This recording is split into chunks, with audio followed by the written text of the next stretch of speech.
Top of the morning to you. Here we are at St. Patrick's Day, March 17th, day 2 of distance learning. Here we are, guys. Good job making it through the first day. And you get a fun hat out of the deal, too, for this. I'll wear this the whole time. So today's lesson we're going to focus on is the wheel. We are taking a break from the idea of Women's History Month and moving back towards Paleolithic technology. Now, the wheel is seen as one of the greatest inventions of all time. Today we see it mostly in transportation. We see it on vehicles of all types. Airplanes have wheels, cars have wheels, even boats are carried on trailers that have wheels, right? Wheels are everywhere. But the original design for the wheel had nothing to do with transportation. We're pretty sure that the wheel was used to spin around horizontally so that the potters can create pots out of clay using the wheel. So the pottery wheels were very different than the wheels that we use today, but it changed from that 4,500 years ago, 6,500 years ago to today over time, becoming more towards transportation. So it's one of the biggest inventions of all time. And we're going to look at that today with our Achieve lesson. The first thing we're going to do is we're going to look at vocabulary. The vocabulary I want to look at today is the word chisel, retract, and terrain first. So with the word chisel, it's a tool that can be used to cut or shape things. So if I'm chiseling something, I might be hitting it and breaking pieces off. A chisel, it can be used by a sculptor to shape stone, to form statues. They use it in carpentry to cut out pieces of wood. Chisels are a pretty common tool that are often around. The other word is retract. That's to pull back, or to take something larger that usually covers it. So like if I had this pen cap and I was to retract it off of it, I would take the larger thing off of the pen. So I'm retracting the pen cap from the pen. I'm pulling it off of it. So when we retract something, we're taking back from it. And then terrain is the type of land. So like the land that we could have, the area right here, this is a table, it's very smooth terrain. If we were in a desert, you'd have rough terrain. Forest would be very rough terrain. Mountains would be very rough terrain. These sorts of things. Plains would be a very mild terrain. There are some other words I want to talk about that you're going to encounter in this, and that is elaborate and cherish. So if I cherish something, I have a great love for it. I want to show how much I like it. And I'm sorry, I said elaborate, but I should have said elaborate. Elaborate, so very particular. It has a lot of detail to it. May be done with great care, or having many parts carefully arranged or planned. This candle, I don't know if you can see it very well, but it has glittery material that's very elaborate. Things like that. There's only the article and activity for this. The lesson is called Best Invention, the wheel. What I want you to do is to go into Achieve, log in. I'm going to take it back here so we can see. Should be the very first things that you see. It kind of looks like a cookie. And then you go in. Whoops, missed it. Go in, view lesson. Should bring you here. Read the article and then answer the questions on the activity. Go back and forth to the text. I noticed that a lot of you scored a little bit lower on your activity than you normally do when we're in class. I think that was a lot to do with trying to just rush through it and get it done. Please focus on going back and forth to the text. I'm going to do a read aloud right now of the Best Invention, the wheel article at the 6th grade level. They're on bicycles, planes, and cars need them. They're even in non-digital clocks. What are they? Wheels. Wheels are such an essential part of life that it's hard to believe that there was ever a time we didn't have them. But there was. and the first wheels weren't even used for transportation. The first wheels were actually used as potter wheels. They originated in ancient Mesopotamia around 3500 BC. You may have used a potter's wheel in an art class. It's a tool that spins clay. It makes it easier for potters to shape an uneven object. If you've ever tried sculpting by hand, you know it's not easy and it can be a little messy. Pottery was an important part of daily life and culture in ancient Mesopotamia, and the wheel allowed the potters to create more pottery, including plates, bowls, and sculptures in less time.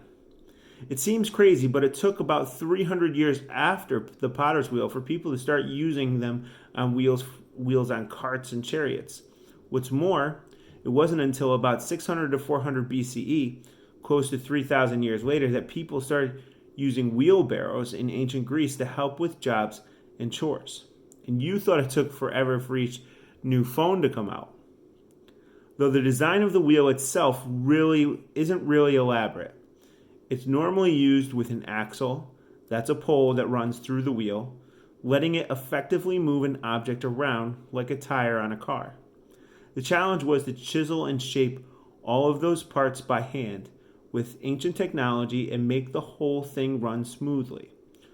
Wouldn't you think that after the wheel was invented, wheel technology would have taken off?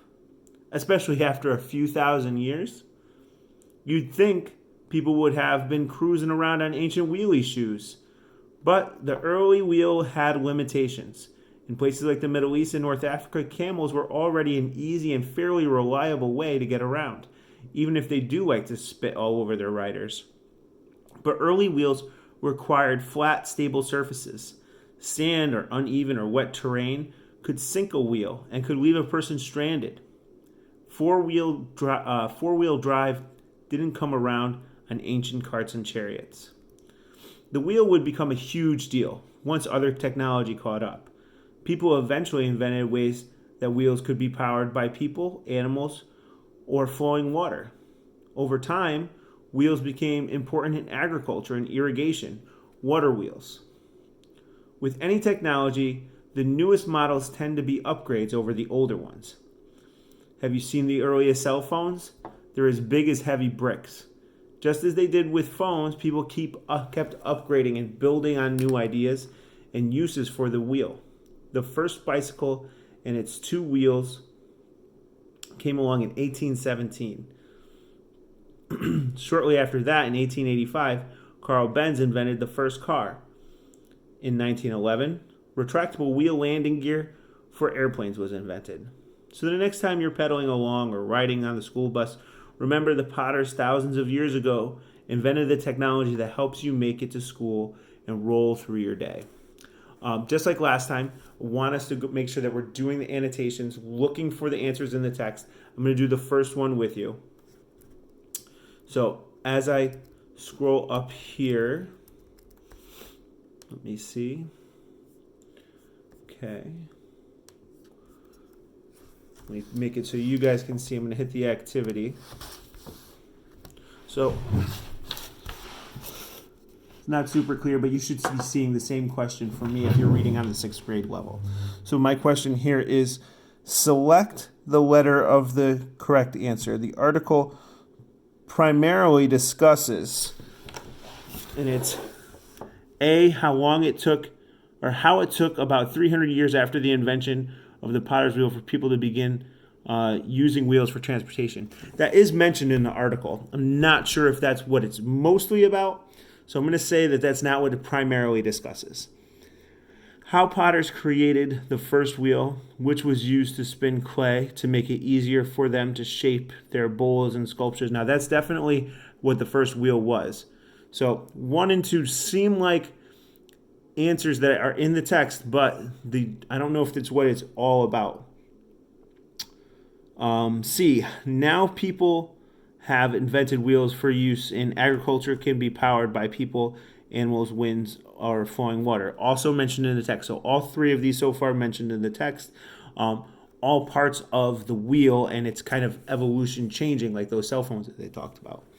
And then D, how the wheel, which was invented as a potter's wheel, came to be used for transportation, agriculture, and more.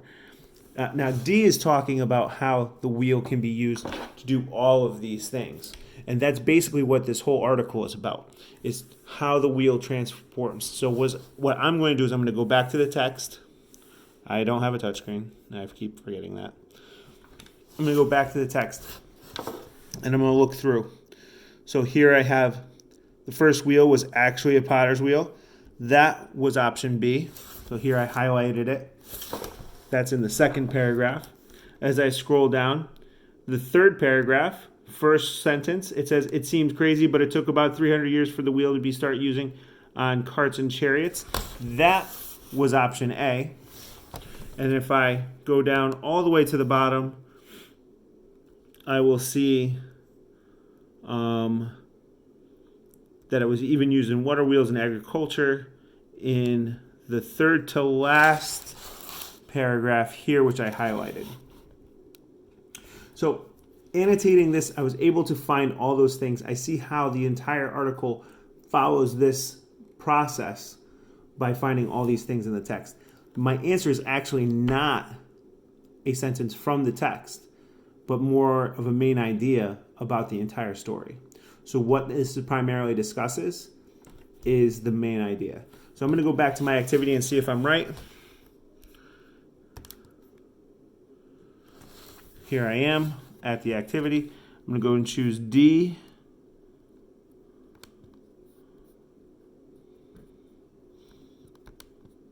Submit correct. Awesome. I don't know if we zoom in on that correct there for Mr. Brailsford. Okay. So as you go through this, you should be doing the steps that I did. Kind of logically see if you can eliminate any answers.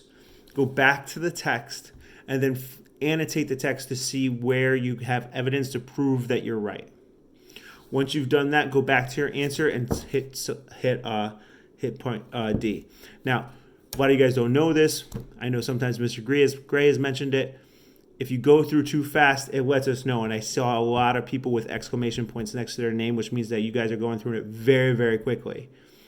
If you are writing down your annotations in the worksheets that I gave you, it might seem like you can go back and forth pretty quickly, but take your time, make sure you're selecting the right answers.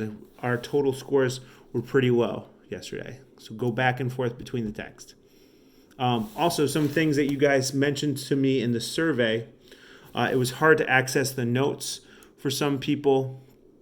A lot of people said it was easy to complete the thing, so I'm going to continue using Achieve 3000 since it's simple for all of us to log in. I had a couple people who did not get their or couldn't remember their username or passwords. If you run into that problem, please message me and I'll get it to you as soon as you can.